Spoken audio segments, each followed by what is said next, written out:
कैसे हैं आप सभी। मुझे आशा है कि आप सब लोग बहुत अच्छे होंगे।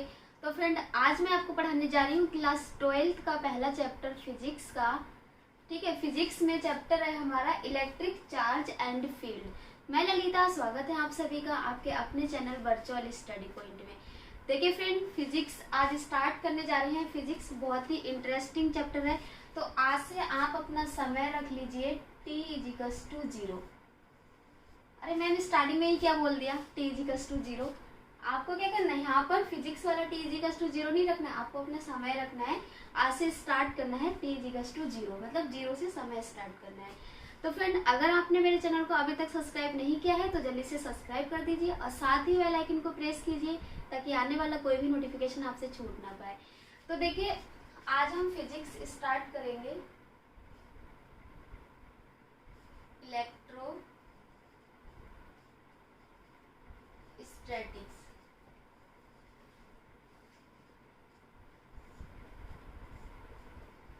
तो देखिए फ्रेंड, एनसीईआरटी का जो पहला चैप्टर है उसका नाम है इलेक्ट्रिक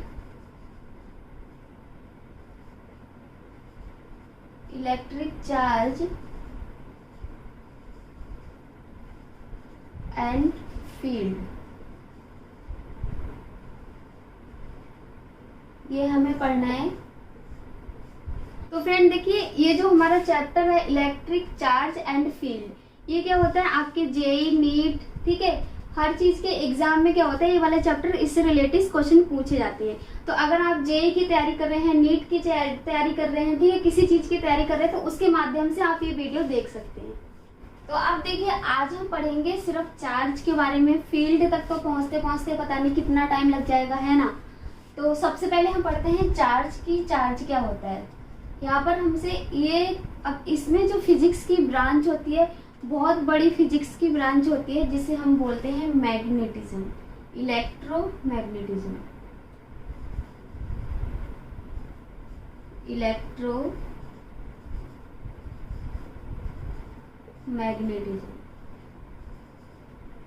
अब ये इलेक्ट्रोमैग्नेटिज्म होता है जो ये फिजिक्स का बहुत बड़ा ब्रांच है और इसको दो पार्ट में डिवाइड किया गया है इलेक्ट्रोमैग्नेटिज्म को।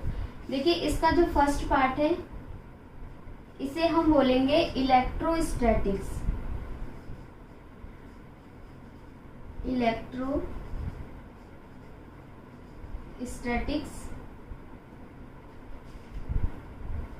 इलेक्ट्रोस्टैटिक्स मतलब स्थिर वैद्युतिकी। दूसरा जो हमारा पार्ट होता है उसे हम बोलते हैं इलेक्ट्रो डायनेमिक्स। अब देखिए, हमें यहाँ पर करना क्या है, हमने आपको बोला कि आज हम फिजिक्स में स्टार्ट करेंगे इलेक्ट्रोस्टैटिक्स, मतलब विद्युत स्थितिकी, ठीक है। तो उसमें हमें एनसीईआरटी कहती है, एनसीईआरटी का जो पहला चैप्टर है इलेक्ट्रिक चार्ज एंड फील्ड, ठीक है। तो इसमें हमें क्या पढ़ना है, सबसे पहले अभी देखिए, अब आप कहेंगे फील्ड ये वो सो, तो फील्ड तक तो पहुंचते पहुंचते पता नहीं कितना टाइम लगेगा। सबसे पहले हम पढ़ते हैं कि चार्ज क्या होता है।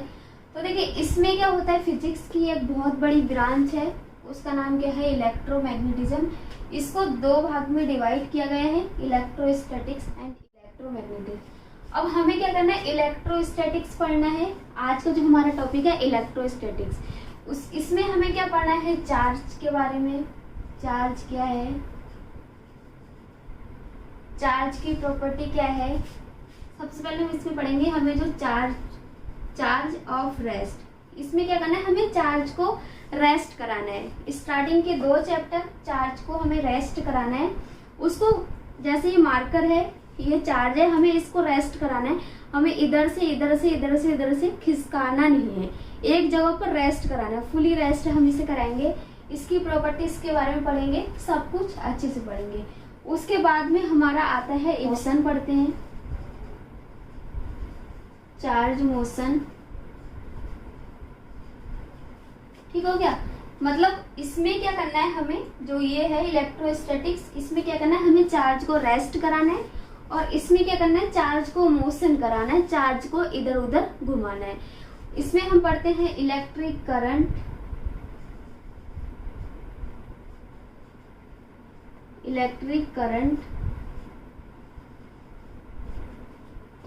ठीक है। इलेक्ट्रिक करंट पढ़ेंगे, इसमें मैग्नेटिक्स पढ़ेंगे,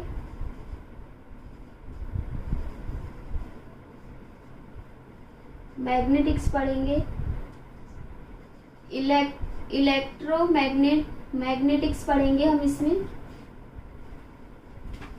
ठीक है।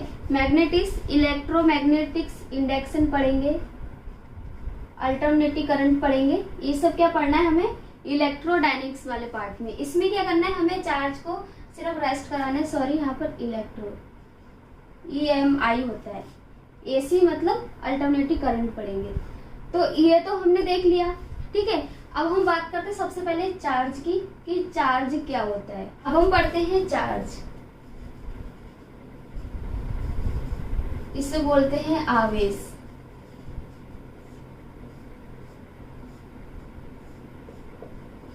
हमें पूरा का पूरा लेक्चर आज चार्ज के बारे में पढ़ना है। सो अब देखिए हम करते क्या है। सपोज डेट हमारे पास क्या है, प्रोटॉन है, ये प्रोटॉन है, और प्रोटॉन के ऊपर क्या है, पॉजिटिव चार्ज होता है हमेशा। ये भी प्रोटॉन है, इसके ऊपर भी क्या है, पॉजिटिव चार्ज है। तो देखिए अब ये प्रोटॉन और प्रोटॉन, अगर ये इसके ऊपर भी पॉजिटिव चार्ज है, इसके ऊपर भी पॉजिटिव चार्ज है, कहने का मतलब दोनों के ऊपर सेम चार्ज है। तो अगर ये एक दूसरे की तरफ आएंगे इस तरीके से, तो ये क्या करेंगे, एक दूसरे का विरोध करेंगे, मतलब एक दूसरे से दूर भागेंगे, प्रतिकर्षित करेंगे, क्योंकि इसमें भी पॉजिटिव चार्ज है, इसमें भी पॉजिटिव चार्ज है। सेम ये हमारे पास इलेक्ट्रॉन है, इसके ऊपर क्या है, नेगेटिव चार्ज है, ये भी इलेक्ट्रॉन है, और इसमें भी क्या है, नेगेटिव चार्ज है। तो इसमें भी सेम चार्ज है, तो इसमें भी क्या होगा, अगर ये एक दूसरे की तरफ आएंगे तो क्या करेंगे, एक दूसरे से दूर भागेंगे, मतलब जैसे कि एक दुश्मन होते हैं ना, दुश्मन मिल जाते हैं, उसकी तरह दूर भागेंगे। इसे हम बोलते हैं रिपल, कि ये एक दूसरे को रिपल करेंगे, मतलब एक दूसरे को ये प्रतिकर्षित करेंगे। अब देखिए हमारे पास प्रोटॉन है, और इसके ऊपर क्या है, पॉजिटिव चार्ज है, ये इलेक्ट्रॉन है, और इसके ऊपर नेगेटिव चार्ज है।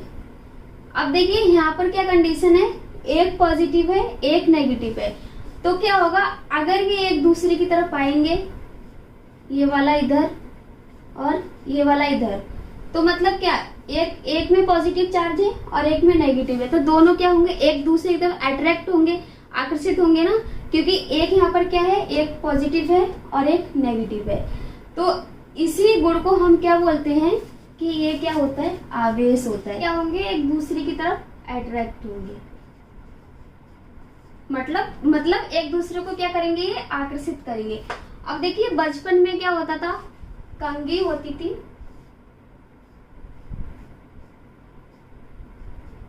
कॉम्ब होता था, और हम क्या करते थे, हमारे बालों में ऑयल लगा हुआ नहीं है, तो हम क्या करते, कंघी को बालों में ऐसे ऐसे करके रफ करते थे।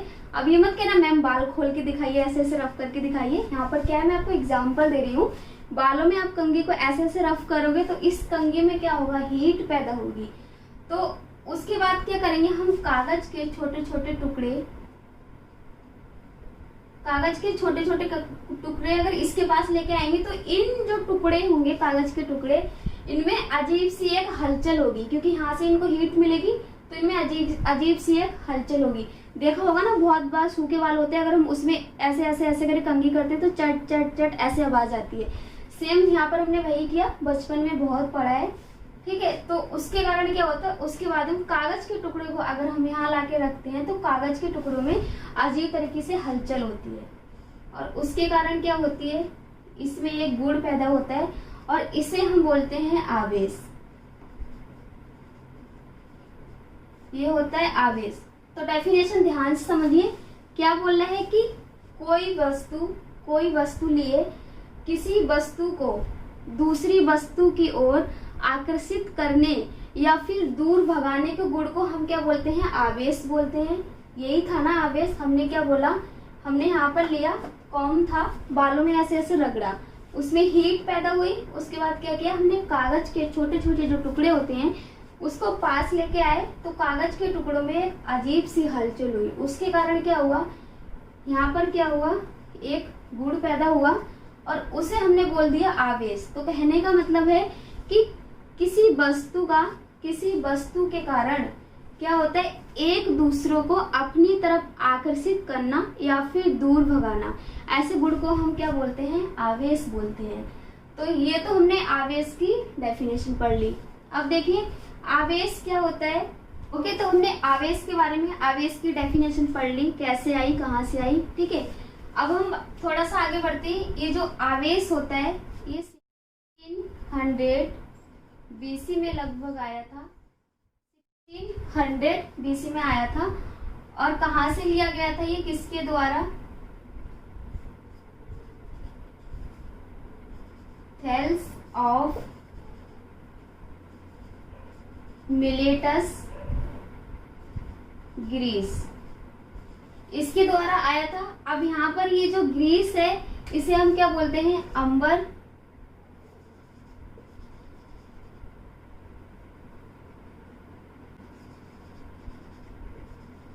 अंबर, या फिर हम इसे बोलते हैं इलेक्ट्रॉन। इलेक्ट्रॉन बोलते हैं हम, इलेक्ट्रॉन पढ़ते हैं। यहाँ पर क्या बोला हमने, इलेक्ट्रॉन, इसे बोलते हैं हम इलेक्ट्रॉन।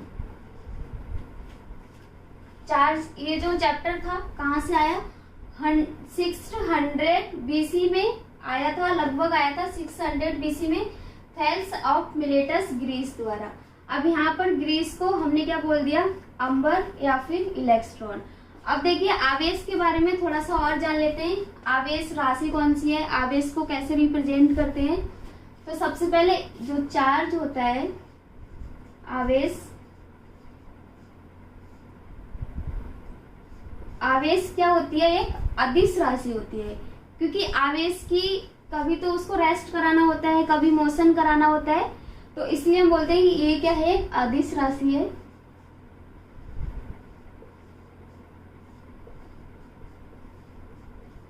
अदिश राशि है। अब देखिए आवेश एक अदिश राशि है और इसको Q से रिप्रेजेंट किया जाता है, Q से इसको रिप्रेजेंट किया जाता है। अब हमने ये तो पढ़ लिया, एक चीज, दो चीज। अब तीसरी चीज क्या है, हम जानते हैं आवेश के मात्रक क्या होते हैं। नॉर्मली क्या करते हैं ना, हम स्कूल में पढ़ते हैं या कॉलेज में पढ़ते हैं, आवेश का मात्रक क्या बता देते हैं, सिर्फ कूलम। लेकिन MKS पद्धति में, CGS पद्धति में हम क्या करेंगे, इसके मात्रक सीखेंगे। देखिए हमने पढ़ा, क्या करना है हमें, आवेश की हमने डेफिनेशन सीख ली। उसके आगे जानना कि आवेश क्या एक सदिश राशि है, इसको Q से रिप्रेजेंट किया जाता है। अब हम पढ़ते हैं आवेश के मात्रक। आवेश का मात्रक,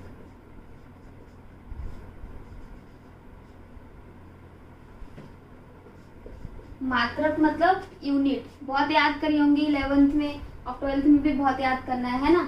तो देखिए मात्रक यहाँ पर हम पढ़ेंगे MKS पद्धति में और CGS पद्धति में। तो देखिए सबसे पहले हमने एक फॉर्मूला पढ़ा था, Q = IT। ये फॉर्मूला पढ़ा था हमने 10th में। यहाँ से क्या होता है, I अगर इधर आ गया तो हो गया Q/T। अब देखिए यहाँ पर I क्या होता है, वैद्युत धारा होती है, ठीक है। और वैद्युत धारा का मात्रक क्या होता है, एम्पियर। वैद्युत धारा का मात्रक एम्पियर होता है, तो इसको हमने लिख लिया एम्पियर, ठीक है। क्लियर यहाँ तक। उसके बाद यहाँ पर क्या है, T मतलब समय। समय का मात्रक क्या होता है, सेकंड। तो यहाँ पर हो गया एम्पियर पर सेकंड, ठीक है। उसके बाद में हमारे पास बचा Q क्या होता है, आवेश। मैंने आपको अभी बताया, ठीक है। आवेश को Q से रिप्रेजेंट करते हैं, तो आवेश का मात्रक हो गया कूलम। आवेश का मात्रक हो गया कूलम। अब ये जो मात्रक है भाई साहब, ठीक है, ये जो मात्रक, इसे हम बोलते हैं MKS पद्धति। ये जो दो मात्रक हो गए हमारे MKS पद्धति। उसके बाद में इसका मात्रक और होता है, ठीक है। एक मात्रक होता है, दो तो हमने निकाल दिए, ठीक है। अब थर्ड हमारा होता है ESU, इसे बोलते हैं इलेक्ट्रोस्टेट यूनिट। फिर उसके बाद नेक्स्ट होता है हमारा फ्रैंकलिन। फ्रैंकलिन एक मात्रक होता है। अब ये दो मात्रक को भाई साहब हम कह देते हैं कि ये जो मात्रक होते हैं हमारे, ये होते हैं सीजीएस पद्धति के। ये मात्रक क्या होते हैं हमारे? सीजीएस पद्धति के। उसके बाद में देखिए इसके मात्रक और होते हैं। नेक्स्ट होता है हमारा EMU, इसे हम बोलते हैं इलेक्ट्रो मल्टीप्लाई यूनिट। नेक्स्ट हमारा होता है फैराडे। अब ये जो यहाँ पर फैराडे है, ठीक है, ये आप मैग्नेटिक वाले चैप्टर में पढ़ेंगे। और फैराडे बहुत बड़ी यूनिट है और ये मात्रक भी सबसे बड़ा माना जाता है। और ये जो दो मात्रक होते हैं EMU और फैराडे, ये जो मात्रक होते हैं ना, ये किसी भी पद्धति में नहीं होते। MKS में नहीं होते हैं, CGS में नहीं होते हैं, किसी पद्धति में नहीं होते। अब देखिए 1 नंबर में हमसे क्वेश्चन पूछा जाता है कि सबसे बड़ा मात्रक क्या होता है। 12th में जब बोर्ड होता है तो क्वेश्चन पूछा जाता है, नोट कीजिएगा, नोट करने वाला पॉइंट है। 1 मार्क्स में पूछा जाता है सबसे बड़ा मात्रक क्या होता है। सबसे बड़ा मात्रक, सबसे बड़ा मात्रक, सबसे बड़ा मात्रक क्या होता है? फैराडे।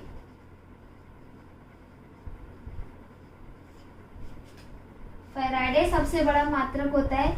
जी बिल्कुल सही कहा मैंने, नोट कीजिएगा इस बात को। फैराडे सबसे बड़ा मात्रक होता है और 1 Faraday 1 Faraday equals to 96,400 coulomb के बराबर होता है। ये क्या कह दिया मैम आपने? बिल्कुल सही कहा। 1 फैराडे 96,400 कूलम के बराबर होता है। अब हमारे पास नेक्स्ट क्वेश्चन आता है कि सबसे छोटा मात्रक कौन सा होता है। बोर्ड में ये भी पूछा जाता है सबसे छोटा मात्रक कौन सा होता है। अरे मैडम आपने तो पका दिया, अभी तो स्टार्टिंग है ना, तो थोड़ी तो मेहनत करनी पड़ेगी। तो अब हम जानते हैं सबसे छोटा मात्रक।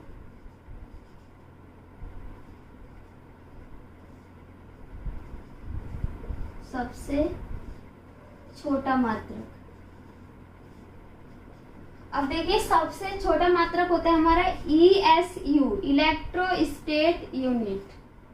ESU ये होता है सबसे छोटा मात्रक। तो यहां तक क्लियर? जो नोट करना हो नोट कीजिएगा। सब पढ़ा दिया। मात्रक क्या होता है, आवेश का मात्रक क्या होता है, आवेश कौन सी राशि है, आवेश को कैसे रिप्रेजेंट किया जाता है, ये आपको सब पता चल गया। एक चीज मुझे कमेंट में बताइएगा दोस्तों, मैंने आपको यहाँ पर बताया कि फैराडे सबसे बड़ा मात्रक होता है और 1 फैराडे 96,400 कूलम के बराबर होता है। फिर मैंने आपको बताया कि सबसे छोटा मात्रक क्या होता है। तो सबसे छोटा मात्रक ESU होता है, मतलब इलेक्ट्रोस्टेट यूनिट। अब बताइए 1, आपको एक क्वेश्चन दे रही हूँ, 1 ESU किसके बराबर होगा? ये क्वेश्चन आप मुझे कमेंट सेक्शन में जरूर बताइएगा। तो अब देखिए हमने आवेश की डेफिनेशन जान ली। अब थोड़ा सा आगे बढ़ते हैं, बिल्कुल थोड़ा सा।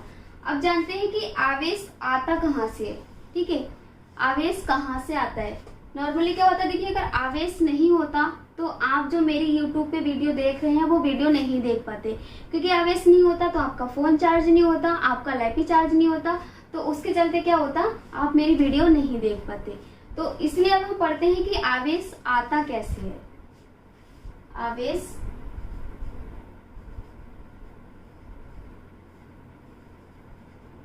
चार्ज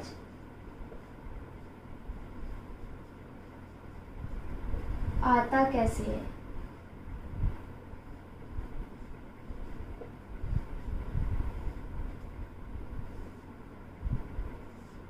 अब देखिए आवेश होता है, आवेश को हम 3 तरीके से, ठीक है, आवेश क्या करता है, आवेशित करना, मतलब आवेश को हम 3 तरीके से आवेशित कराते हैं। तो वो क्या क्या होते हैं,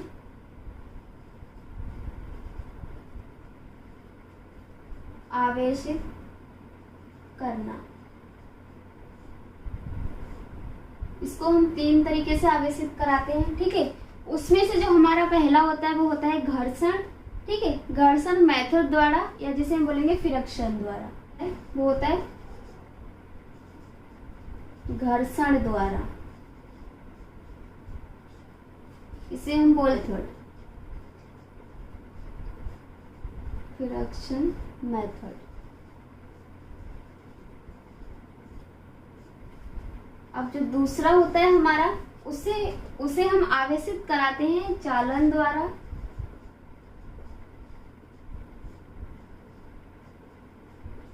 इसे हम आवेशित कराते हैं चालन द्वारा, इसे बोलते हैं कंडक्शन मेथड।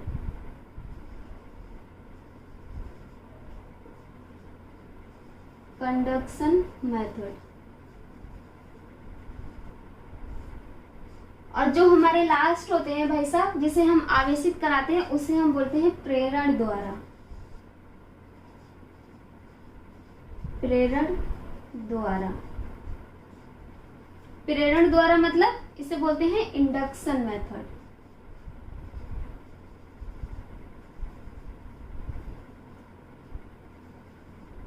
इंडक्शन। तो अब हमें जानना है दोस्तों, आवेश आता कैसे है। ठीक है, आवेश कैसे आता है।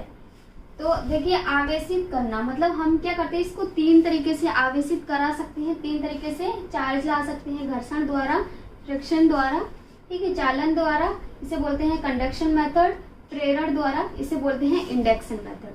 तो सबसे पहले हम सीखते हैं क्या, घर्षण method, friction method. Friction method से किस प्रकार से हम लेके आएंगे, फ्रिक्शन मेथड।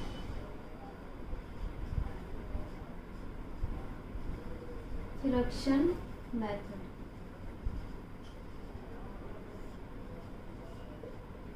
सबसे पहले हम पढ़ते हैं फ्रिक्शन मेथड। देखिए क्या होता है, हमने केमिस्ट्री में पढ़ा है, वस्तु जो होती है छोटे छोटे पदार्थों से मिलकर बनी होती है, और पदार्थ होते हैं छोटे छोटे अणुओं से मिलकर बने होते हैं। अणु जो होते हैं छोटे छोटे परमाणु से मिलकर बने होते हैं। यही सब पढ़ा केमिस्ट्री में। वस्तु छोटे छोटे पदार्थों से मिलकर बनी होती है, और जो पदार्थ होते हैं छोटे छोटे अणु से मिलकर बने होते हैं। अणु होते हैं छोटे छोटे परमाणु से मिलकर बने होते हैं। हमें यहाँ पर अपनी रामकथा ऊपर से नहीं, नीचे से स्टार्ट करनी है। कहाँ से स्टार्ट करनी है, परमाणु से। अपनी रामकथा हमें परमाणु से स्टार्ट करनी है। अब देखिए, हमारे पास कोई दो वस्तु हैं, हम बोल सकते हैं कि हमारे पास दो बॉल हैं, मेटल की या थर्माकोल की बॉल ले लेते हैं। दो बॉल है हमारे पास, एक ये, एक ये ए है और ये बी है। तो आप देखिए क्या होता है, ये जो बॉल है ये क्या होगा, एटम होगा, और इसके चारों ओर क्या होंगी, कक्षाएं होंगी। इस तरीके से दोनों में, इसके चारों ओर क्या होंगी, कक्षाएं होंगी। ये जो बीच में एटम है, नाभिक है, इसमें क्या होंगे, न्यूट्रॉन होगा और प्रोटॉन। इसमें क्या होगा, न्यूट्रॉन होगा और प्रोटॉन होगा। इसकी बाहरी कक्षा में क्या होंगे, इलेक्ट्रॉन होंगे। देखिए, इलेक्ट्रॉन होंगे इसकी बाहरी कक्षा में।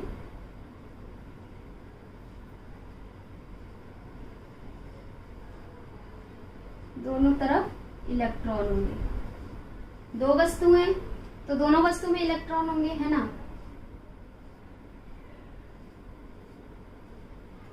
हमने क्या किया, ये जो दोनों वस्तु थी इनको पकड़ के रगड़ा, ऐसे रगड़ा, तो जो हमारे द्वारा एनर्जी खर्च हुई, ठीक है, एनर्जी खर्च हुई, तो उसके चलते क्या हुए, ये जो इलेक्ट्रॉन थे इनमें क्या होगी, खलबली सी मच गई। और इसी कारण क्या हुआ, इस वाली वस्तु से इलेक्ट्रॉन निकल के और इसकी बाहरी कक्षा में आ गए। कैसे बताती हूँ। देखिए, नाभिक होता है, नाभिक होता है, उसमें क्या होता है, सॉरी ऐसे बताती हूँ, परमाणु है, ठीक है, एटम है, इसमें क्या होगा, न्यूट्रॉन और प्रोटॉन। अब देखिए यहाँ पर क्या होता है, न्यूट्रॉन, जो प्रोटॉन होता है उसके ऊपर क्या होता है, पॉजिटिव चार्ज होता है।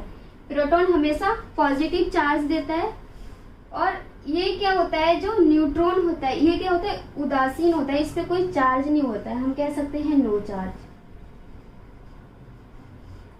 ये होता है नो चार्ज। तो अब देखिए हमारे पास क्या है, ये एटम है, इसमें क्या होंगे, न्यूट्रॉन होंगे, प्रोटॉन होंगे, इसकी बाहरी कक्षाएं होंगी, और इसमें क्या होंगे, इलेक्ट्रॉन घूम रहे होंगे तेज स्पीड से, इलेक्ट्रॉन घूम रहे होंगे। हम गैस नहीं कर सकते कि कितनी तेज स्पीड से घूमेंगे ये। और इसमें होता क्या है, जो नंबर ऑफ इलेक्ट्रॉन होता है, नंबर ऑफ इलेक्ट्रॉन ये नंबर ऑफ प्रोटॉन के बराबर होता है, नंबर ऑफ प्रोटॉन के बराबर होता है। हमेशा याद रखिएगा, छोटी छोटी बातें, ये पॉइंट ये आपसे पूछा भी जाता है एग्जाम में। नंबर ऑफ इलेक्ट्रॉन जो होगा वो क्या होगा, नंबर ऑफ प्रोटॉन के बराबर होगा। सो अब हमें क्या करना है, देखिए हमने क्या कहा कि इसमें इलेक्ट्रॉन और प्रोटॉन की संख्या बराबर होती है। कैसे, अगर ये क्या है, परमाणु है, अगर इसके पास क्या है 10 इलेक्ट्रॉन है और 10 क्या है, प्रोटॉन है, नेगेटिव चार्ज है, इसमें पॉजिटिव चार्ज है, तो इससे ये कैंसिल हो जाएगा, तो यहाँ पर क्या बचेगा, 0। मतलब इसमें क्या होता है, जो न्यूट्रॉन होता है उस पर क्या होता है, 0 चार्ज होता है। इसे हम बोल सकते हैं कि इस पर कोई चार्ज नहीं होता है और वो उदासीन होता है। ठीक है, तो इसीलिए हमने कहा कि दो वस्तु थी, उसको क्या किया, आपस में पकड़ के रगड़ा, उसके बाद में क्या हुआ, हमारे द्वारा एनर्जी जो खर्च हुई, तो उसके कारण क्या हुआ, जो इसमें इलेक्ट्रॉन थे वो इस वाली वस्तु के बाहरी कक्षा में आ गए, इस वाली वस्तु के बाहरी कक्षा में आ गए। अब देखिए एग्जाम्पल से समझाती हूँ। सपोज डेट यहाँ पर 14 इलेक्ट्रॉन है, ठीक है, यहाँ पर क्या है, 14 इलेक्ट्रॉन है और 14 ही प्रोटॉन है। मतलब इलेक्ट्रॉन और प्रोटॉन की जो संख्या है वो बराबर है। सेम इसमें, इस वाले में मान लो कि 12 इलेक्ट्रॉन है और 12 प्रोटॉन है। अब देखिए यहाँ पर क्या होता है, इसमें क्या है, मतलब इसमें 12 इलेक्ट्रॉन है, 12 प्रोटॉन है, अभी तो ये बराबर हैं। अब हमने क्या किया, जो ये वस्तु ए थी, इसने अपने 2 इलेक्ट्रॉन इसको दे दिए, 2 इलेक्ट्रॉन इसको दे दिए, तो अब यहाँ पर क्या हुआ, 2 इलेक्ट्रॉन की कमी होगी, लेकिन प्रोटॉन तो क्या बचे, हमारे पास 14 बचे। और इसके पास क्या हुआ, वस्तु बी के पास 14 इलेक्ट्रॉन हो गए और 12 प्रोटॉन। अब यहाँ पर क्या हो गया, डिसबैलेंस हो गया। तो कहने का मतलब है कि क्या होता है, जो इसने दिए अपने इलेक्ट्रॉन इसके दिए, तो इसमें क्या हो गया, इसमें धन आवेश आ गया, मतलब पॉजिटिव चार्ज आ गया, और इसमें क्या हो गया, इलेक्ट्रॉन की कमी होगी। इसने जो इसको इलेक्ट्रॉन दिए वस्तु बी को, तो वस्तु बी में क्या हुआ, इसमें नेगेटिव चार्ज आ गया और इसमें क्या होगी, इलेक्ट्रॉन की बढ़ोतरी होगी। तो इसे हम कहेंगे कि ये क्या है, फ्रिक्शन मेथड द्वारा, बोलेंगे बाय फ्रिक्शन मेथड चार्ज करना चार्ज को। अब हमारा सेकेंड मेथड है कंडक्शन मेथड।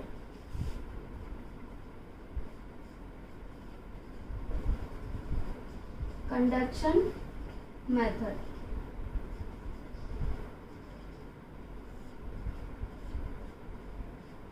अब देखिए कंडक्शन मेथड से कैसे चार्ज लाएंगे। तो कंडक्शन मेथड में क्या होता है, सबसे पहले हम क्या करेंगे, हमारे पास 2 वस्तु हैं, सेम उसी की तरह, एक ये है, सॉरी हमारे पास एक ये वस्तु है, ठीक है। अब इसमें क्या हुआ, इसमें पॉजिटिव चार्ज है। अब देखिए इसमें जितना ही पॉजिटिव चार्ज है उतना ही क्या है, इसमें नेगेटिव चार्ज है। हमने क्या किया, इसके बगल में एक रॉड लेके आए, इसके बगल में हम एक रॉड लेके आए, ये रॉड लाके रख दी इसके बगल में। ये क्या है, ये हाई चार्ज की रॉड है। हमने क्या किया, ये एक वस्तु है, ठीक है, इसको मान लेते हैं कि ये मेटल की या थर्माकोल की बॉल है हमारे पास। देन इसमें क्या है, पॉजिटिव चार्ज और नेगेटिव चार्ज दोनों हैं, समान रूप से हैं। अब हम क्या करते हैं, इसके संपर्क में लाके, ये जो वस्तु है इसके संपर्क में लाके हमने एक रॉड लाके रख दी उच्च आवेशित कण, मतलब हाई चार्ज की, और इसमें क्या है, नेगेटिव चार्ज है। अब ये जो वस्तु है नेगेटिव चार्ज है, तो अभी ये जो पॉजिटिव चार्ज है, यहाँ के जो पॉजिटिव चार्ज हैं, तो मतलब ये तो क्या है, ये एक दूसरे को क्या कर रहे हैं, आकर्षित कर रहे हैं। लेकिन जो नेगेटिव चार्ज है वो निकल के बाहर चले गए, वो क्या हुए, निकल के बाहर चले गए, क्योंकि समान चार्ज है। समान चार्ज क्या करते हैं, एक दूसरे को रिपेल करते हैं, मतलब प्रतिकर्षित करते हैं। तो इसीलिए क्या हुआ, ये जो चार्ज थे ये दूसरी वस्तु के परिधि पे आ गए, ये दूसरी वस्तु के परिधि पे आ गए। अब इसमें लेकिन क्या हुआ, इसमें पॉजिटिव और नेगेटिव, इसमें दोनों चार्ज हुए। ठीक है, अब कुछ टाइम बाद हमने क्या किया, इस छड़ को हटा दिया। जब इस छड़ को हटा दिया तो इसमें क्या हुआ, नेगेटिव चार्ज ज्यादा आ गया, तो ये वस्तु क्या हो गई, ऋणावेशित हो गई। ठीक है, मतलब कह सकते हैं कि ये वस्तु क्या होगी, नेगेटिव चार्ज इसमें ज्यादा हो गया, तो ये वस्तु हो गई नेगेटिव चार्ज हो गई। क्या करते हैं हम, बचपन में हमने पढ़ा था, हमारे पास कोई समान चार्ज की वस्तु है, ये क्या है, हमारे पास समान चार्ज की वस्तु है, पॉजिटिव चार्ज की वस्तु है, और कोई क्या है, नेगेटिव, और ये दोनों क्या है, समान चार्ज हैं। तो ये एक दूसरे को क्या करेंगे, रिपेल करेंगे, मतलब एक दूसरे को प्रतिकर्षित करेंगे, एक दूसरे से दूर भागने की कोशिश करेंगे, क्योंकि ये भी समान है, ये भी समान है। नॉर्मली क्या होता है, आप कहीं भी देखते हैं, आपके घर के आसपास क्या होते हैं, जो फेरी वाले होते हैं, अंकल जो कपड़े बेचने आते हैं, तो अगर वो दोनों बंदे, ठीक है, एक सूट बेच रहा है, दूसरा भी सूट बेच रहा है, तो वो दोनों आपस में दोस्त होंगे। ठीक है, और वो क्या कहेंगे कि भाई तू इस गली में जा और मैं इस गली में जाता हूँ। एक गली में तो नहीं बेचेंगे, क्योंकि एक गली में बेचेंगे तो एक बंदे का एक ही बिकेगा। तो सेम यहाँ पर भी वैसी है, इनके पास क्या है, समान चार्ज है, तो एक दूसरे को क्या कर रहे हैं, रिपेल कर रहे हैं, मतलब दूर भाग रहे हैं एक दूसरे से। अब हम क्या करते हैं, हमारे पास कोई वस्तु है जिसके ऊपर क्या है, विपरीत चार्ज है, ये पॉजिटिव चार्ज है और ये नेगेटिव चार्ज है, मतलब इनके ऊपर क्या है, ये विपरीत चार्ज है। तो विपरीत चार्ज है, तो कहने का मतलब क्या है कि ये जो वस्तु है वो क्या कर रही है, एक दूसरे को आकर्षित कर रही है। इन दोनों के बीच में क्या हो रहा है, प्यार मोहब्बत वाली कहानी हो रही है, एक दूसरे को बहुत जल्दी जल्दी से आकर्षित कर रही है, बुला रहे हैं कि आ, तू मेरे पास आ, और हम दोनों एक दूसरे को आकर्षित करें। तो ये थी चालन द्वारा, चालन मतलब कंडक्शन मेथड से चार्ज करना। क्या होता है, देखिए ये कोई वस्तु है हमारे पास, और इसमें क्या है, पॉजिटिव चार्ज और क्या है, नेगेटिव चार्ज है, समान रूप से है। हमने क्या किया, इसके संपर्क में एक रॉड लेके आए, इसके संपर्क में रॉड लेके आए। अब ये क्या है, ये जो रॉड है हाई चार्ज की है, और इसमें क्या है, पॉजिटिव चार्ज है।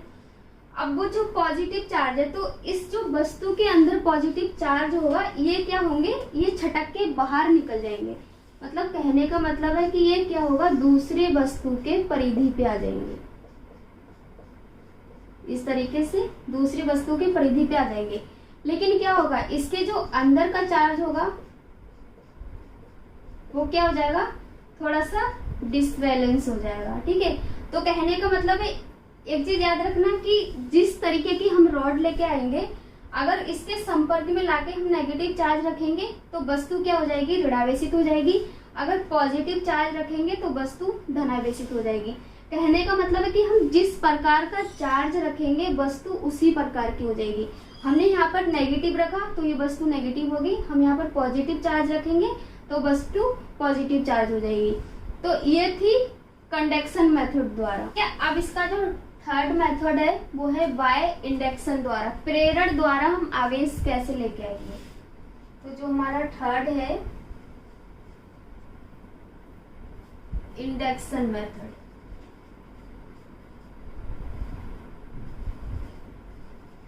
Induction method. अब देखिए प्रेरण का मतलब क्या होता है, मतलब किसी चीज की प्रेरणा करना, उसे हम बोलते हैं प्रेरण। जैसे कि आप स्कूल गए, ठीक है, और आपकी क्लास में क्या है, कुछ बहुत अच्छे दोस्त हैं आपके, पढ़ने में बहुत इंटेलिजेंट हैं, और कुछ ऐसे हैं जो थोड़े से नॉर्मल है, जिनका कभी कभी जिनका पढ़ाई में मन नहीं लगता है। तो आपने क्या किया, आपने उन दोस्तों की संगत की। अगर आपका दोस्त इंटेलिजेंट है तो आपने चाहा कि आप उसकी संगत करेंगे और आप भी इंटेलिजेंट बनेंगे, ठीक है। अगर आपका दोस्त क्लास में नॉर्मल तरीके का है तो आपने सोचा कि आप इसकी संगत में जाएंगे। तो वही है यहाँ पर प्रेरणा की, प्रेरणा द्वारा हम कैसे करेंगे। तो देखिए सपोज दैट हमने क्या किया, यहाँ पर कोई वस्तु लेके आए, हम वस्तु लेके आए, इसे हम बोल सकते हैं ये मेटल का या थर्माकोल का बॉल है, इसको यहाँ पर लेके आए। अब इसमें क्या है, पॉजिटिव चार्ज, इसमें जितना पॉजिटिव चार्ज होगा उतना क्या होगा, नेगेटिव चार्ज होगा। हमें करना क्या है, इस वस्तु के बगल में, ये जो वस्तु है इसके बगल में एक रॉड लाके रख देनी है। ये रॉड है, ये रॉड लाके रख दी, ठीक है, लो चार्ज पे, मतलब निम्न आवेशित कण, लो चार्ज पे। ये जो इस वस्तु के अंदर जो पॉजिटिव चार्ज है इनके बीच क्या हुआ, अजीब सी एक खलबली सी मचने लग गई कि ये सोच रहे कि अब क्या करेंगे, ये दूर भागेंगे। तो ये दूर भाग गए। अब ये क्या हुआ, जो रॉड थी वो यहाँ पर आ गई और इस पे पॉजिटिव चार्ज था, ये तो आप जानते हैं। अब ये जो वस्तु है तो इसमें क्या हुआ, इसका जो पॉजिटिव चार्ज था वो साइड को हो गए।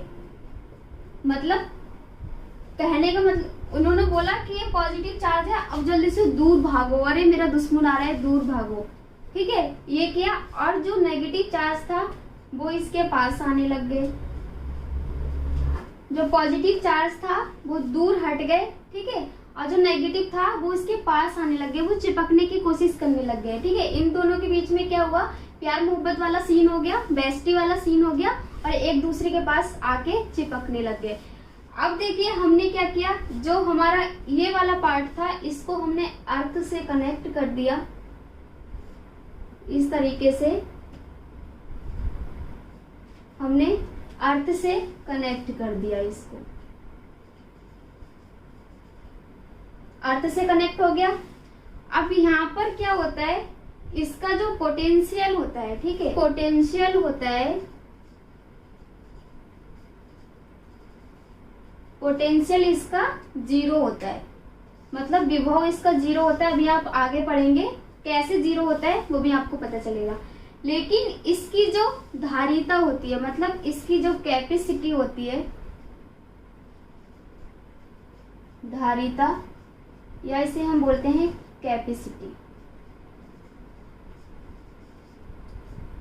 ये क्या होती है, अनंत होती है, अनंत होती है। ये होता क्या है, जब अर्थ से इसको कनेक्ट करते हैं तो कहा जाता है कि नष्ट कर देता है। अब इसके कारण क्या होता है, जब इसको अर्थ से कनेक्ट करते हैं तो इसमें क्या होते हैं, इलेक्ट्रॉन निकलने लगते हैं, इलेक्ट्रॉन बाहर निकलते हैं, जिसके कारण क्या होता है, ये जो पॉजिटिव चार्ज होता है ये क्या होता है, खत्म हो जाता है, हमेशा हमेशा के लिए नष्ट हो जाता है। जैसे कि देखिए हमारे पास ये क्या है, एटम है, ठीक है, परमाणु है, इसके अंदर क्या है, न्यूट्रॉन है, प्रोटॉन है, इसके बाहर ये कक्षाएं हैं। इसमें क्या हो रहा है, इलेक्ट्रॉन चक्कर लगा रहे हैं।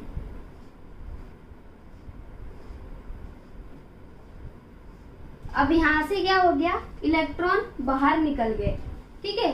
अब देखिए एक चीज हमेशा याद रखना, होता है क्या, आवेश, जो आवेश होता है चार्ज होने की वजह से, इलेक्ट्रॉन की वजह से हमेशा चार्ज होता है, ठीक है।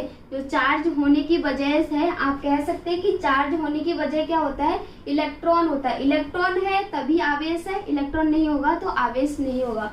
क्योंकि प्रोटॉन जो होता है, प्रोटॉन कभी भी एटम से बाहर नहीं निकलता है। नाभिक में न्यूट्रॉन और प्रोटॉन के बीच इतना तगड़ा फोर्स लगा हुआ होता है, ठीक है, इतना तगड़ा उसमें बल होता है, प्रबल बल होता है कि कोई भी माई का लाल पैदा नहीं हुआ इस दुनिया में कि कभी भी प्रोटॉन को एटम से बाहर निकाले। जब भी निकलेगा हमेशा इलेक्ट्रॉन ही निकलेगा। और आवेश होने की वजह इलेक्ट्रॉन होता है। आवेश जब भी है जब, देखिए अब हम पढ़ते हैं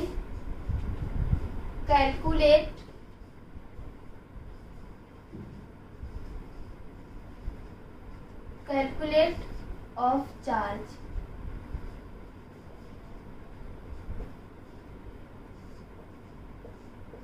कि आवेश की गणना कैसे करते हैं। देखिए सपोज दैट मान लेते हैं कि हमारे पास क्या है, कोई वस्तु है, ठीक है, फिर से वही चीज आ गई। हम कह सकते हैं कि हमारे पास ये वस्तु क्या है, एक बॉल है और ये मेटल की बॉल या फिर थर्माकोल की बॉल है। इसके अंदर क्या है, क्यू आवेश है, ठीक है, इसके अंदर क्यू आवेश है। सही सुना आपने, क्यू आवेश है।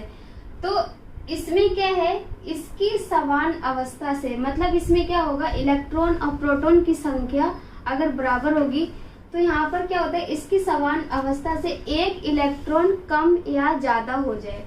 इसमें एक इलेक्ट्रॉन कम या ज्यादा हो जाएगा तो इसमें एक इलेक्ट्रॉन की क्या हो जाएगी, कमी या अधिकता हो जाएगी। इस तरीके से देखिए, वन इलेक्ट्रॉन की क्या हो जाएगी, वन इलेक्ट्रॉन की कमी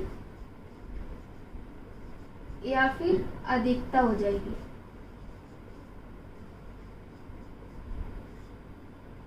मतलब इलेक्ट्रॉन बढ़ जाएगा या घट जाएगा। तो हम बोल सकते हैं कि Q क्या हो जाएगा, Q is equals to one electron. इसी तरीके से हम क्या करेंगे, लेकिन हमेशा आवेश क्या होगा, वस्तु क्या होगा, उसके इलेक्ट्रॉन की वजह से होगा। जब इलेक्ट्रॉन निकलेगा तभी क्या होगा, उस पे वो चार्ज होगा। प्रोटॉन से कभी चार्ज नहीं होगा, हमेशा इलेक्ट्रॉन की वजह से ही चार्ज होगा। अगर देखिए दो इलेक्ट्रॉन की कमी हो गई तो यहाँ पर क्या हो जाएगा, Q is equals to two electron, ठीक है। अगर दो इलेक्ट्रॉन कम या ज्यादा हो रहे हैं तो यहाँ पर दो इलेक्ट्रॉन हो गए, ठीक है, Q दो इलेक्ट्रॉन हो गया। अगर थ्री इलेक्ट्रॉन होंगे तो Q इज इक्वल्स टू क्या हो जाएगा, थ्री इलेक्ट्रॉन हो जाएगा। इसी तरीके से क्या होगा, अगर n इलेक्ट्रॉन होंगे, अगर क्या होगा, n इलेक्ट्रॉन होगा तो Q इज इक्वल्स टू क्या हो जाएगा, Ne। Q is equals to Ne। अब देखिए यहाँ पर Q, N और E क्या होता है। जो Q होता है वस्तु का चार्ज होता है, ये आपको पता ही है, Q वस्तु का चार्ज होता है, ठीक है। और N क्या होता है, नंबर्स होते हैं, नंबर्स ऑफ इलेक्ट्रॉन, जैसे कि मैं यहाँ पर लिख दे रही हूँ, N is equals to number of electron, ठीक है। और Q क्या है, Q चार्ज हो जाएगा,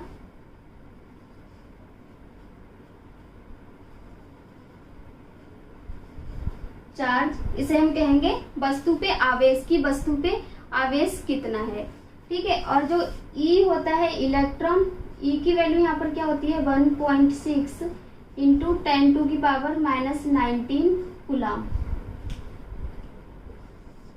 एक इलेक्ट्रॉन किसके बराबर होता है, 1.6 इंटू 10⁻⁻19 कूलम आवेश के बराबर। तो देखिए आप क्या है, एक चीज हमेशा याद रखना कि क्या होगा, वस्तु से अगर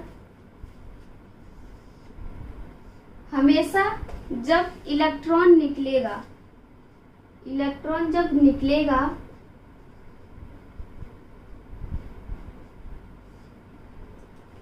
जब इलेक्ट्रॉन निकलेगा तो इसमें क्या होगा, इलेक्ट्रॉन की कमी होगी, इलेक्ट्रॉन की कमी होगी और ये क्या हो जाएगी, वस्तु धन आवेशित हो जाएगी, पॉजिटिव चार्ज देगी। क्या हो जाएगी, धन आवेशित कह सकते हैं, ठीक है। और इसका जो मास होगा, इसका जो द्रव्यमान होगा वो क्या हो जाएगा, कम हो जाएगा। द्रव्यमान की क्या हो जाएगी, कमी हो जाएगी। अगर इसके अंदर इलेक्ट्रॉन प्रवेश करता है, मान लेते हैं इलेक्ट्रॉन यहाँ पर क्या करता है, एंट्री करता है, तो यहाँ पर क्या होगा, इलेक्ट्रॉन की तो बढ़ोतरी हो जाएगी, इलेक्ट्रॉन तो बढ़ जाएंगे, लेकिन होगा क्या,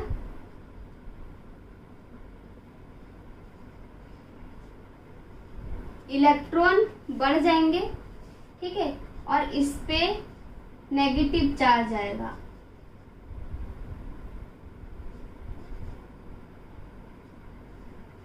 इसे हम बोलेंगे ऋणावेशित। इस पे नेगेटिव चार्ज आ जाएगा,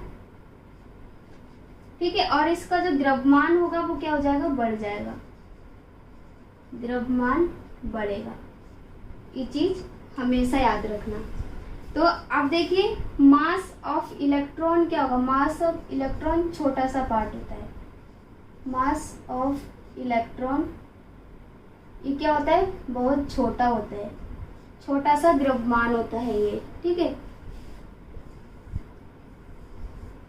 मास ऑफ इलेक्ट्रॉन क्या होता है, छोटा होता है, छोटी छोटी पॉइंट, छोटी छोटी बातें हैं, ठीक है, उसको नोट करने का कि ये क्या होता है, आपके एग्जाम में भी पूछा जाता है इस टाइप का, ठीक है। जो मास होता है बहुत छोटा होता है और इसकी वैल्यू क्या होती है मास की, यहाँ पर लिख रही हूँ ME, मतलब मास ऑफ इलेक्ट्रॉन। ME का मतलब क्या है, मास ऑफ इलेक्ट्रॉन। इसकी जो वैल्यू होती है वो होती है 9.1 इंटू 10⁻⁻31, ठीक है। मास ऑफ इलेक्ट्रॉन की वैल्यू होती है 9.1 इंटू 10⁻⁻31 kg, इतने किलोग्राम की होती है ये। तो अब देखिए हमारे पास क्या है कि न्यूमेरिकल है, ये आपके एग्जाम में भी आता है, 2 नंबर का पूछा जाता है, ज्यादा नहीं। आपको क्या करना है, जैसे जैसे मैं करा रही हूँ सेम वैसे ही करके आ जाना, आपको फुल 2 मार्क्स मिल जाएंगे। हमसे क्वेश्चन पूछ रहा है किसी वस्तु पर 8 कूलाम का धन आवेश है, ठीक है। एक वस्तु है उस पे क्या है 8 कूलाम का धन आवेश है, ठीक है। तो वस्तु पर कितने इलेक्ट्रॉन की कमी या अधिकता होगी। अब देखिए हमें यहाँ से समझ में आ रहा है कि धन आवेश वस्तु क्या है, पॉजिटिव चार्ज दे रही है।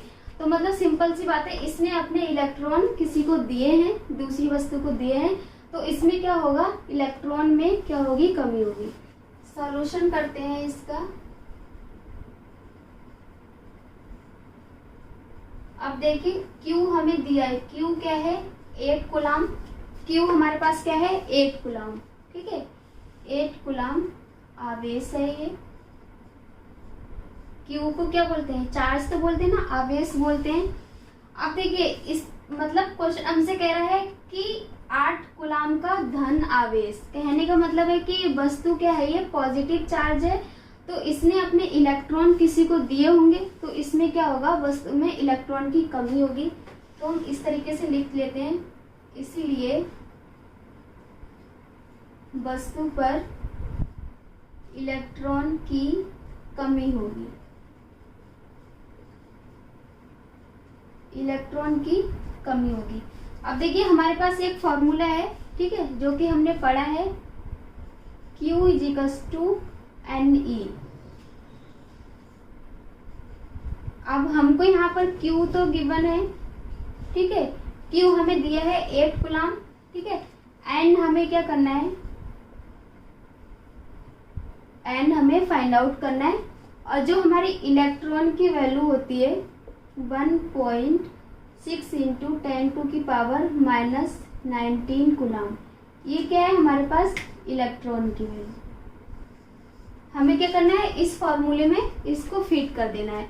तो देखिए Q हमें दिया है, Q क्या है हमारे पास 8, N इंटू इलेक्ट्रॉन की वैल्यू होती है 1.6 इंटू 10⁻⁻19 कूलाम।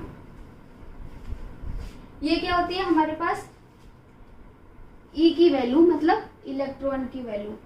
अब हमें क्या करना है, इधर से देखिए यहाँ से पॉइंट हटा दिया, ठीक है, यहाँ से हमने क्या किया, पॉइंट हटा दिया। तो चलिए इस स्टेप में करते हैं, 8 = N इंटू 1.6 इंटू 10⁻, यहाँ से क्या किया हमने, पॉइंट हटा दिया, तो ये क्या हो गया -20, यहाँ पर हो गई 10⁻⁻20। उसके बाद में अब इसको काट दिया, 8 2 जा 16, ठीक है, 8 2 जा 16, N इधर आ गया, हमारे पास हुआ 1/2 इंटू 10⁻⁻20। यही तो हुआ। हमने क्या किया, अब देखिए ये पावर अगर ऊपर जाती है तो यहाँ पर क्या है, नेगेटिव है, और ऊपर जाके क्या हो जाएगा, पॉजिटिव चार्ज हो जाएगा। तो यहाँ पर देखिए N = 10⁻20/2, 10⁻20/2 ये आ गया हमारे पास। देन हमने क्या किया, देखिए n इजिकल्स टू, और यहाँ पर क्या किया, इसको काट दिया इस तरीके से, ठीक है, काट दिया, 2 5 जा 10, 2 5 जा 10 हो गया। तो यहाँ पर क्या हो जाएगा हमारा n is equals to 5 into 10 to की पावर 19, ठीक है। ये क्या हो गया, हमारा आंसर आ गया, ये हमारा आंसर आ गया। बस यही था, हमें क्वेश्चन में पूछ रहा था कि इसमें क्या है, धन आवेश है, धन आवेश है तो वस्तु में क्या है, इलेक्ट्रॉन की कमी है, मतलब इसने अपने इलेक्ट्रॉन किसी को दिए हैं। उसके बाद क्या करना है, हमें इस फॉर्मूले में इसको फिट कर देना है, Q is equals to N E, हमें n फाइंड करना है, Q दिया है, हमें आवेश दिया है, ठीक है, और इलेक्ट्रॉन E की वैल्यू होती है 1.6 इंटू 10 टू की पावर -19 कूलम। उसके बाद हमने क्या किया, इस फॉर्मूले में फिट कर दिया, देन ये हमारा आंसर आ गया। फर्स्ट क्या है, क्वेश्चन नंबर 2 है, इसमें हमें पूछ रहा है 1 कूलम ऋण आवेश में इलेक्ट्रॉन की अधिकता कितनी है, मतलब हमें Q दिया है, 1 कूलम दिया है, ठीक है, और इस पे क्या है, ऋण आवेश है, मतलब नेगेटिव चार्ज है इस पे, कहने का मतलब है कि इस पे क्या थी, इलेक्ट्रॉन की कमी थी, तो किसी वस्तु ने इसको इलेक्ट्रॉन दिए, तो जिसके कारण हमें इसमें क्वेश्चन में ही दिया है, ठीक है, क्वेश्चन में दिया है कि जिसके कारण क्या होगी, इसमें इलेक्ट्रॉन में बढ़ोतरी होगी, मतलब इलेक्ट्रॉन बढ़ गए। तो सॉल्यूशन स्टार्ट करते हैं इसका।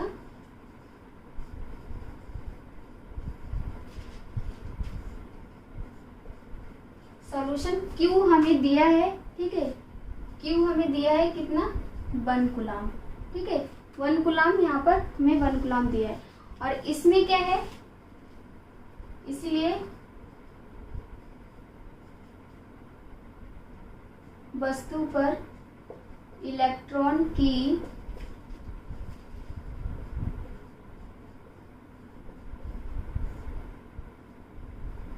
बढ़ोतरी होगी, इलेक्ट्रॉन क्या होंगे, इसमें बढ़ जाएंगे। उसके बाद क्या करना है, हमारे पास एक फॉर्मूला होता है जो कि है Q is equals to N E, ये हमारे पास फॉर्मूला है। अब इसमें देखिए Q की वैल्यू हमें दी है 1 कूलम, ठीक है, N क्या है, हमें निकालना है, फाइंड करना है, और इलेक्ट्रॉन की वैल्यू होती है 1.6 इंटू 10 टू की पावर -19 कूलम। अब हमें सब मिल गया यहाँ से। अब हम क्या करते हैं, इस फॉर्मूले में इसको फिट कर देते हैं। तो अब देखिए हमने क्या किया, n सीधे इधर आ गया, ठीक है, n इधर आ गया, तो यहाँ पर क्या हुआ, कूलम क्या है 1, ठीक है, Q क्या है 1 कूलम अपॉन E। अब यहाँ पर क्या हो जाएगा, n ऐसे ही रहा, 1 अपॉन इलेक्ट्रॉन की वैल्यू क्या होती है 1.6 इंटू 10 टू की पावर -19, यही होता है, ठीक है। अब हमने क्या किया, यहाँ से पॉइंट हट गया, तो यहाँ पर क्या हो जाएगा, 0 बढ़ जाएगा, ठीक है, तो ऊपर क्या हो गया, हमारा 10 हो गया। अब इसीलिए हम इसको कैसे लिख सकते हैं, देखिए, तो क्या हो जाएगा 10/16, ठीक है, 10/16 इंटू 10 टू की पावर 19, 10 टू की पावर क्या हो गई 19, सॉरी यहाँ पर -19 है, 10 टू की पावर 19, ये हो गया यहाँ पर। तो अब देखिए यहाँ से हमने क्या किया, यहाँ तक हमारा सॉल्व हो गया। उसके बाद हमने क्या किया, यहाँ से एक 0 इधर ले लिया। जब यहाँ से एक 0 इधर ले लेंगे तो हमारे पास क्या हो जाएगा, इधर 100 हो जाएगा अपॉन 16 इंटू 10 टू की पावर क्या हो जाएगी 18, 10 टू की पावर 18। इसको हमने काट दिया, ठीक है, इसको हमने काट दिया, तो यहाँ पर हमारा क्या हो जाएगा 6.25, ये तो हो गया यहाँ पर 6.25। तो हमारी n की वैल्यू कितनी आई है 6.25, ठीक है, 6.25 इंटू 10 टू की पावर 18, ये क्या हो गया हमारा आंसर। तो आई होप सो दोस्तों कि आपको ये फर्स्ट फिजिक्स का फर्स्ट लेक्चर बहुत अच्छे से समझ आ गया होगा। मैंने इसमें आपको पूरा चार्ज के बारे में पढ़ाया है, ठीक है। तो अगर आपको समझने में कहीं पर कोई भी दिक्कत आई है तो आप मुझे कमेंट सेक्शन में ज़रूर बताइएगा, और साथ ही वीडियो को ढेर सारा शेयर कीजिए, ठीक है, वीडियो को शेयर कीजिए और चैनल को सब्सक्राइब करना कभी मत भूलिएगा। ताकि आने वाला कोई भी नोटिफिकेशन आपसे छूट ना पाए।